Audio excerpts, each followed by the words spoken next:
বক্তব্য রাখতে পারলেন না, কি বার্তা দেবেন কর্মীদের? দেখুন, প্রাকৃতিক বিপর্যয়ের বা প্রাকৃতিক যে আটটা আছে ওর লড়াইও করতে নাই। লড়াই করতে গিয়ে আমাদের দুরবস্থা হচ্ছে, যেগুলো যেখানে জায়গায় যেগুলো ধরো জঙ্গল আছে কেটে আমরা ধ্বংস করে দিচ্ছি, ক্লাইমেট চেঞ্জ হয়ে যাচ্ছে বা নদী নালার পথকে ভিন্নভাবে ঘোরানোর চেষ্টা করছি, ফলে মানুষ ধ্বংস হয়ে যাচ্ছে।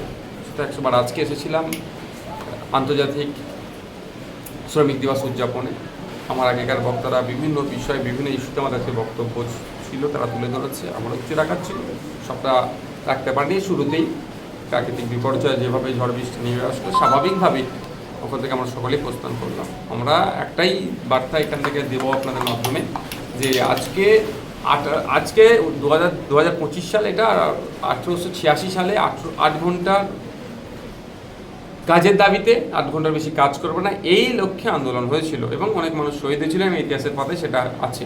দুর্ভাগ্য আজকে আমাদের কিন্তু সেই আন্দোলনে যারা আত্মত্যাগ করলেন বা আন্দোলন যার জন্য আমরা আজকে আন্তর্জাতিক শ্রমিক দিবস উদযাপন করছি, আমাদের রাজ্যে দেখুন 8 ঘন্টা কেন 10 ঘন্টা 12 ঘন্টা 14 ঘন্টা ডিউটি করিয়ে নিচ্ছে। আমাদের পুলিশ তাকে কত ঘন্টা ডিউটি করাচ্ছে, শূন্য পদের সংখ্যা এত বেড়ে যাচ্ছে, চা শ্রমিকদের মিনিমাম ওয়েজেস পাচ্ছে না, বিড়ি শ্রমিকদের মিনিমাম ঠিকঠাক করে টাকা পাচ্ছে না, বিভিন্ন ক্ষেত্রে শ্রমিকদের দেখুন শোষণ করা হচ্ছে।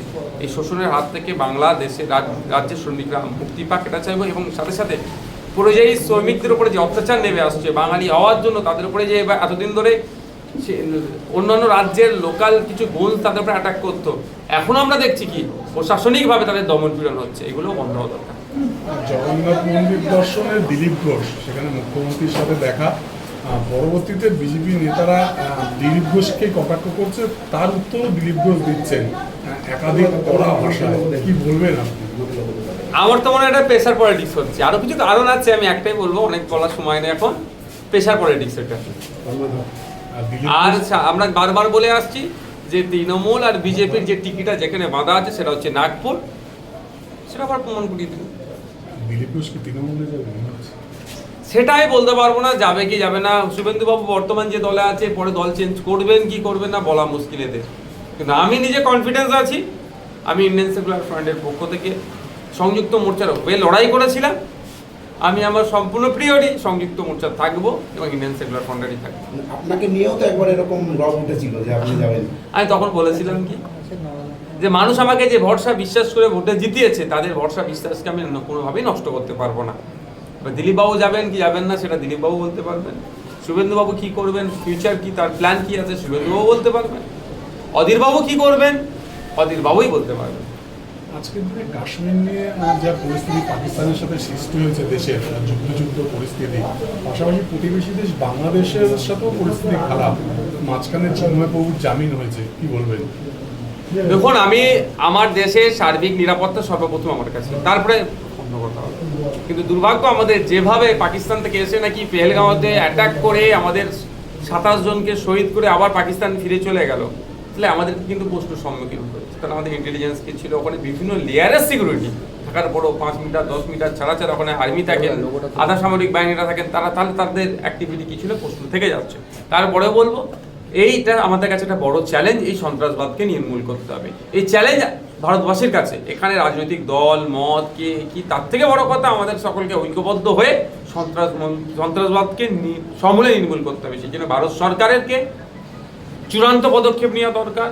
যে পদক্ষেপই নেবে সন্ত্রাসবাদের বিরুদ্ধে, আমরা একজন আঞ্চলিক ছোট দল হলেও সেটা আমরা তার পাশে থাকি। বড়বাজারে আগুনে ইতিমধ্যে 14 জনের মৃত্যু হয়েছে, শুরু হয়েছে রাজনৈতিক চর্চা। দেখুন, রাজনৈতিক চর্চা হবে, থাকবে, এখন আবার রাজনৈতিকভাবে প্রশ্ন বেশি করে করতে হবে। দেখুন, 2022 সাল থেকে তার ফায়ারের বা বিভিন্ন যে লাইসেন্স হওয়া দরকার সেগুলো রিনিউয়াল করেনি, বা হয়তো করা সে প্রভিশন ছিল না। সেখানে কি করছিল, খোঁজ নিয়ে দেখুন, হয়তো কিছু কিছু টাকা দিয়ে দিত, আর তুই চালিয়ে নে না, এরকম। এখন দুর্ঘটনা ঘটে গিয়েছে, তড়িঘড়ি মালিকদের ঘরে অ্যারেস্ট করছে, কিন্তু এটা তো জবাব দিতে হবে কাকে? কারা পৌরসভাকে, কর্পোরেশনকে কারা পরিচালনা করছে, তাদের দায়িত্বটা কি? এইগুলোর জন্যই তো মানুষ ভোট দেয়। মানুষের তো যদিও ভোট নেয়নি, ভোট তো হয়েছে সবই ছাপ্পা মেরে হয়েছে, সিসিটিভি ক্যামেরাতে কাগজ চাপা দিয়ে ভোট করিয়েছে, কিন্তু তারপরেও এখন সার্টিফিকেট তো এদের হাতে আছে। কলকাতার কর্পোরেশনের যিনি মেয়র, তিনি কি করছেন, তাকে তো উত্তর দিতে হবে। যারা এমআইসি আছেন তাদেরকে উত্তর দিতে হবে, কেন এই ঘটনা ঘটলো। 14টি তরতাজা প্রাণ চলে গেল। দুর্ভাগ্য আমাদের, এখনো পর্যন্ত স্বীকার করলো না, তাদের গাফলতি আছে, এতটুকু শব্দ স্বীকার তারা করছে না। মানে 14টি প্রাণ চলে গেলে এদের সরকারের ব্যর্থতার জন্য, কর্পোরেশনের ব্যর্থতার জন্য, কিন্তু তারা এড়িয়ে যাচ্ছেন অন্যরকমভাবে, হ্যানভাবে তানভাবে বিভিন্নভাবে ছলে কৌশলে এড়িয়ে যাওয়ার চেষ্টা করছে। মানুষ দেখুক কারা রাজ্য চালাচ্ছে, কারা কর্পোরেশন চালাচ্ছে। এদের হাতে যদি হয়, কোনোদিন দেখবেন এই রাজ্য যেভাবে কর্পোরেশনের 14 জন পুড়ে মরেছে, সারা রাজ্যের মানুষকে এমনি তো গায়ে আগুন না লাগালেও যেভাবে করছে মানুষকে এমনি জলাঞ্জলিদের দিকে ঠেলে দিচ্ছে। ঠিক আছে। ভাইজান, একটা জিনিস চলছে, এটা কি ওয়েস্ট বেঙ্গলে সাফল্য পাবে, কি মনে হয় আপনার? দেখুন, আমরা তো কম বেশি ম্যাক্সিমামই ধার্মিক, ফলে আমাদেরকে ধর্মীয় যেমন আমরা ধার্মিক, আর দুর্ভাগ্য আমাদের আমরা ধর্মগ্রন্থ পড়ে ধার্মিক হতে পারছি না। সমস্যা হচ্ছে আমরা শুনে শুনে বা পৈতৃক হিসাবে আমরা পাচ্ছি। বাপ ছিল কোনো একটা ধর্মের অনুসারী, আমি সেই ধর্মের অনুসারী, দাদুর থেকে হয়ে হয়ে আসছে। আমি যদি ধর্মগ্রন্থ পড়ে ধার্মিক হতাম, তাহলে এই ধর্মীয় বিভাজন তুলে যে ভোটের ফায়দা নিতে চাচ্ছে, তাহলে এটা আমরা তাদের সাকসেস হতে দিতাম না। এটা হচ্ছে আমাদের সমস্যা এখানে। এখন কে কত বড় ধার্মিক তার প্রমাণের প্রতিযোগিতা চলছে। এ রাম মন্দির তৈরি করছে, তো এ আপনার জগন্নাথ ধাম তৈরি করছে। কেউ মসজিদে যাচ্ছে, তো কেউ রমজান মাসে দুটো কলা দিয়ে ইফতার করে মুসলিমদের মন পেতে চাইছে, কেউ হিন্দুদের মন পেতে চাইছে। এটা তো স্থায়ী সমাধান নয়। স্থায়ী সমাধান হচ্ছে আমি একজন নাগরিক, আমি অসুস্থ হয়েছি, আমি ট্রিটমেন্টটা বিনামূল্যে পাচ্ছি কি পাচ্ছি না, অর্থাৎ হসপিটাল যে ফ্যাসিলিটিস সেটা পাচ্ছে কি পাচ্ছে না, সেটা দেখার দরকার। আমার পরিবারের কেউ স্কুলে যাবে, ইউনিভার্সিটিতে যাবে, কলেজে যাবে, প্রপার সরকারিভাবে এডুকেশন পাচ্ছে কি পাচ্ছে না, এটা দেখার দরকার।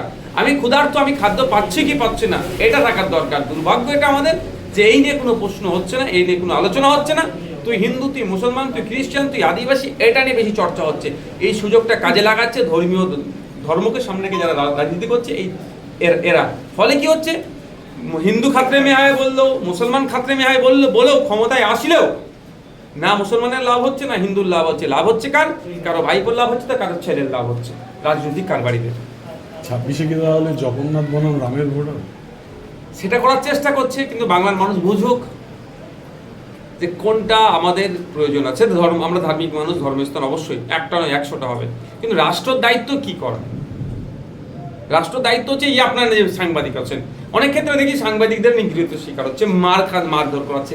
এটাকে প্রোটেক্ট করা রাষ্ট্রের দায়িত্ব। দুর্ভাগ্য আমাদের 180টা দেশের মধ্যে 159 র্যাঙ্কে আমাদের সাংবাদিক স্বাধীনতায় আমরা আছি। মানে আমরা বৃহত্তর গণতন্ত্রে বাস হয়ে পৃথিবীর সব থেকে বড় লিখিত সংবিধান আমাদের কাছে আছে, আর আমাদের দেশের সংবিধান আমাদের দেশের সাংবাদিকরা আক্রান্ত হয়ে যাচ্ছে। এগুলো প্রোটেক্ট করার দায়িত্ব রাজ্যর, কিন্তু সেটা বাদ দিয়ে কি করছে, আরো উৎসাহ দিচ্ছে মানুষকে যাতে এইগুলো বেশি বেশি করে করে। Thank you. আপনার কি মনে হয় এটা সৌজন্যের রাজনীতি? আপনিও তো মমতা ব্যানার্জির সঙ্গে দেখা করেছেন, দিলীপ বাবুও কালকে আমন্ত্রণ পেয়ে গেছেন। দেখুন, আমি একটা কথা বলি, আমি মমতা ব্যানার্জির কাছে গিয়েছিলাম, কালীঘাটে গিয়ে তার দেখা করিনি, এটা মাথায় রাখতে হবে। আমি মমতা ব্যানার্জির কাছে গিয়েছিলাম নবান্নে, পশ্চিমবাংলার অ্যাডমিনিস্ট্রেটিভ যেখান থেকে চলে, যেখানে প্রশাসনিক ভবনে গিয়েছিলাম আমার সমস্যা তুলে ধরার জন্য। দ্বিতীয় কথা হচ্ছে, দিলীপ বাবু ওটা গিয়েছে সৌজন্য সৌজন্য রাজনীতিকে আমি সবসময় প্রশ্রয় দিই এবং সবসময় বলি, এটাও বলি যে সিনিয়র লিডারদের দেখুন এক ঠান্ডা করে বসে চা খাচ্ছে, আর বুথ স্তরের মানুষরা মারামারি করে হাত পা ভাঙবেন না, এটা আমি বারবার করি। এই যে দিলীপ বাবু যাওয়াতে একাধিক ইকুয়েশন আছে। একটা হচ্ছে প্রেসার পলিটিক্স। দিলীপ বাবু তার দলের দেখছিলাম ক্রমশ কোণঠাসা হয়ে যাচ্ছিল, তিনি তার দলের তার গ্রহণযোগ্যতা বাড়ানোর জন্য হতে পারে এটা গিয়েছে। হতে পারে এটা যে শুনছিলাম আবার মমতা ব্যানার্জির সাথে দিলীপ বাবুর সরাসরি একটা খুব ভালো সম্পর্ক আছে, মমতা ব্যানার্জি হয়তো মেবি তাকে সরাসরি আমন্ত্রণ করেছে, আমন্ত্রণ তিনি ফেলতে পারেননি, তিনি পৌঁছে গিয়েছেন। এটাও, আর সাথে সাথে তৃণমূল আর বিজেপির টিকিমতা তো নাগপুরে, বলে দিয়েছে অর্ডার হয়তো নাগপুর থেকে এসেছে, যেতেই হবে, এটা হতে পারে। এগুলো হচ্ছে সত্য কোনটা, যারা গিয়েছেন, যারা আমন্ত্রণ করেছে তারা বলতে পারবে। আপনি আমন্ত্রণ পেয়েছিলেন? না, আমাকে তো এই ধরনের কোনো আমন্ত্রণ পত্র পাঠানো হয়নি। আমাকে আমন্ত্রণ পাঠালে হয়তো শুভেন্দু বাবু রেগে যেতেন। আপনি যেতেন? সেটা তো সময় আমি বলবো, কিন্তু রেগে যেতেন, কারণ উনি তো বলছিলেন কোনো যদি অহিন্দু যায় গোল গোল করে তার ছবি সোশ্যাল সাইটে পাবলিশ করবে। কজন অহিন্দু গেছে আমি বলতে পারবো না, আর কজনের ছবি শুভেন্দুবাবু এখন পোস্ট করলো সেটা দেখার বিষয়। কতটা গুরুত্ব আছে শুভেন্দু অধিকারীর এই রাজ্যে, কি মনে হয় আপনার? দেখুন, শুভেন্দুবাবু প্রথম দিকে যেভাবে লিডার অফ অপোজিশন হিসাবে কর্মকাণ্ড করছিলেন, আমিও তিনাকে বলেছিলাম সত্যি তিনার কাজকর্ম আমি তাকে সাধুবাদ জানিয়েছিলাম। আনিস খান নিয়ে যেভাবে তিনি সোচ্চার হয়েছিলেন, বকটুয়ে সংখ্যালঘুদেরকে যেভাবে পুড়িয়ে মেরেছিল তৃণমূল কংগ্রেসের নেতাদের দ্বারা, তাদের হয়ে যেভাবে কথা বলেছিলেন, বা বিভিন্ন ইস্যুতে সত্যি আশার আলো একটা বাংলার মানুষ দেখছিল যে একটা লিডার অফ অপোজিশন এরকম হওয়া দরকার। কিন্তু আস্তে আস্তে দেখছি আমরা শুভেন্দুবাবু ক্রমাগত একটা সাইড নেওয়ার চেষ্টা করছে, একটা দলের উনি নেতা হয়ে থাকতে চাইছেন, একটা ধর্মের নেতা হয়ে থাকতে চাইছেন, তবে যদিও সেই ধর্মের হিন্দু ধর্মের মানুষ সবাই ওনাকে পাত্তা দেয় না। আপনি যে প্রাসঙ্গিকের কথা বলছেন, শুভেন্দুবাবু তার আচরণের জন্য অপ্রাসঙ্গিক হয়ে উঠছেন, ক্রমশ হিন্দু সমাজের মানুষও তাকে প্রত্যাখ্যান করছে। কেন বাংলার মাটিতে ওই হিন্দু মুসলমানের এই বিভাজন চলবে না, কারণ এই মাটি নজরুলের মাটি, এই মাটি রবি ঠাকুরের মাটি, এই মাটিতে হিংসা বিদ্বেষের চাষ আমরা কোনো মতেই হতে দেবো না। ঠিক আছে।